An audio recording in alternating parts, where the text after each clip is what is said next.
Image Quality by Rachel, Krista, Brittany, and Valencia. Contrast can be described as the difference between adjacent densities.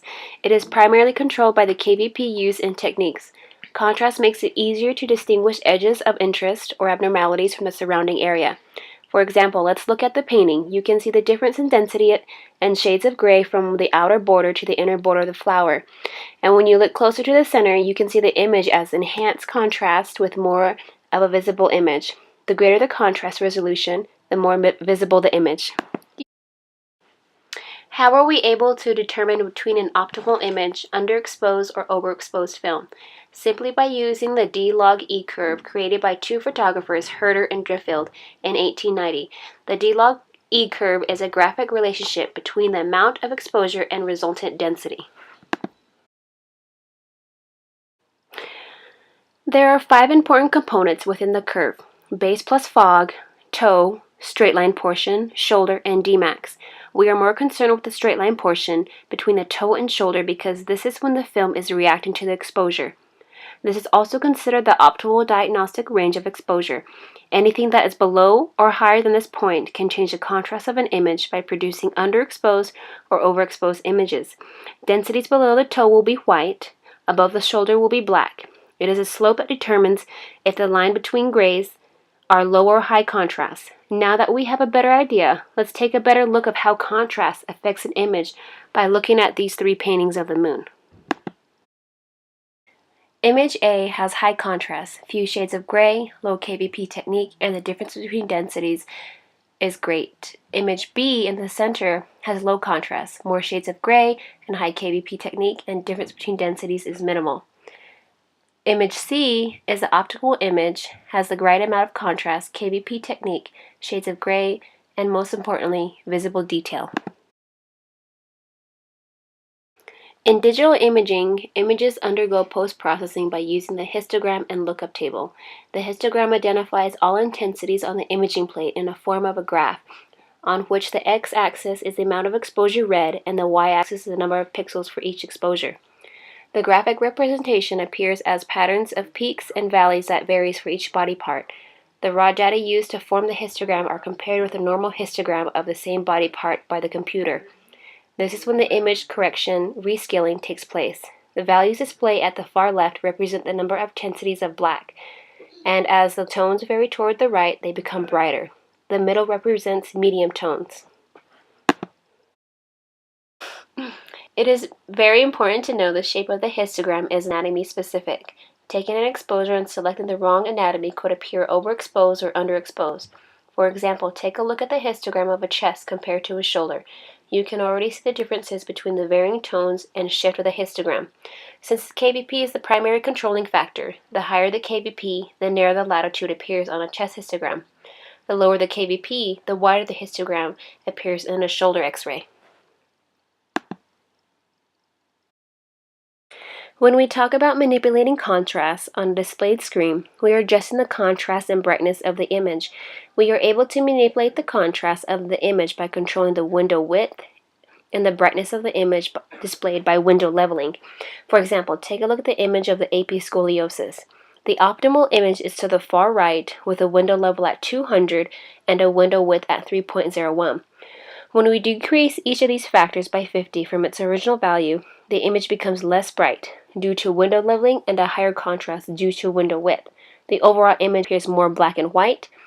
Now, let's take a look at the image when we increase the original value by a factor of 50 from its original window leveling at 200 and a window width at 3.01. The optimal image is to the far left with window leveling at 200 and a window width at 3.01. When we increase each of these factors by 50, you can visually see a change in contrast and brightness. The brightness of the image decreases and the contrast decreases, causing the image to have a lower contrast. An overall grayness appears compared to the previous slide when we decrease the factors by 50. The lookup table is applied after the histogram and controls the luminance values derived during image acquisition. The purpose of the lookup table is to evaluate the raw information and correct or integrate it into the correct luminance values. This takes place by changing the gray values from the raw image into a new image. The end result for the image is an appropriate density and contrast image. For example, take a look at the model. The raw image is with her without any makeup, and by applying makeup to the raw face, we are changing the values of her face. Then results is an optimal appearance. Detail is the degree of geometric sharpness or accuracy of structural lines actually recorded in the image. It is one of the easiest factors to evaluate and adjust. There are 5 main factors affecting recorded detail: object to image receptor distance, source to image receptor distance, focal spot size, intensifying screen, phosphor size, and concentration and motion. The geometry of the beam is the most important factor in achieving the level of resolution and detail desired. The X-ray beam is emitted from a small focal spot, and photons diverge as they move further from the source. This is known as the inverse square law. Another aspect of beam geometry is distance. Resolution is improved with greater SID. An image may appear blurry, but taking a few steps back and reviewing it from further away greatly improves the sharpness and detail. Resolution is also improved with less OID. This is why the side of interest is always positioned closest to the IR. Film screen and CR imaging both use a phosphor to acquire images. As the size of the phosphor and thickness of the phosphor layer decreases, resolution increases and patient dose increases. Higher phosphor concentration results in a better resolution and lower patient dose. The quantity of photons reaching the IR affects detail. Insufficient photons will result in a blotchy mottled image called quantum mottle. This can be corrected by increasing that mass. The image processing system also limits recorded detail or spatial resolution. Spatial resolution is determined by the matrix size, pixel size, and grayscale bit depth. Increasing the size of the matrix increases the size of the pixels. This creates an image with much more visible detail. High grayscale bit depth of shades of gray also improves the spatial resolution. Motion is a final factor affecting detail. Motion during exposure will cause a blurry image. Voluntary motion is controlled by the patient. It can be prevented by effectively communicating instructions to the patient or by using means to immobilize them if necessary. What is density? Density is the overall darkness of the film. What impacts density IR exposure? Attenuation, quantity of matter per unit, volume per cubic meter, thickness of absorbing material, inverse relationship, how tightly atoms of a substance are packed together, filtration, beam restriction, collimation, reducing field size, contrast media, inverse relationship, and pathology. How tightly atoms of a substance are packed together, quantity of matter per unit, volume per cubic feet, how much of a particular substance is in a given area, thickness of absorbing material, and attenuation.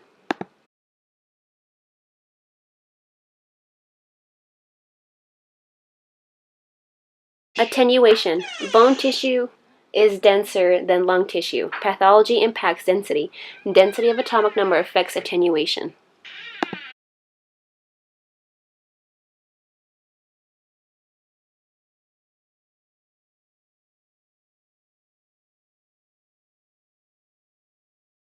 The photons making their through matter to reach the image receptor decrease focal spot size, tight collimation, and reducing field size, increase detail. Focus the photons to area of interest and increase good image density. Scatter of radiation has a visible effect on density. The greater the part of interest being imaged, the more scatter will be produced. The further away the source of the radiation, the greater the field of scatter. What is distortion? This is the misrepresentation of the atomical part by size or shape. There are 2 factors that affect distortion: size distortion and shape distortion. Size distortion includes OID. OID stands for object to image receptor distance. Object is magnified as OID increases, critical in both magnification and resolution. When objects within a structure are at different levels, they will be projected onto the image as different sizes. Size distortion also includes SID. SID stands for source to image receptor.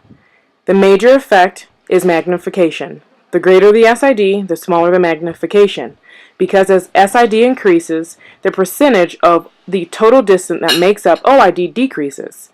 SID ranges from 40 to 72 inches.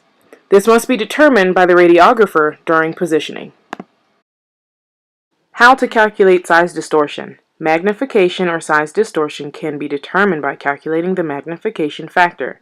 This is M equals SID over SOD. Shape distortion can be described as either elongation or foreshortening. Elongation makes the object longer than it appears. Elongation happens when the tube or the image receptor is improperly aligned. Foreshortening is when an object is shorter than it appears. Foreshortening occurs when the part is improperly aligned. This image shows that these teeth are a lot shorter than they're supposed to be.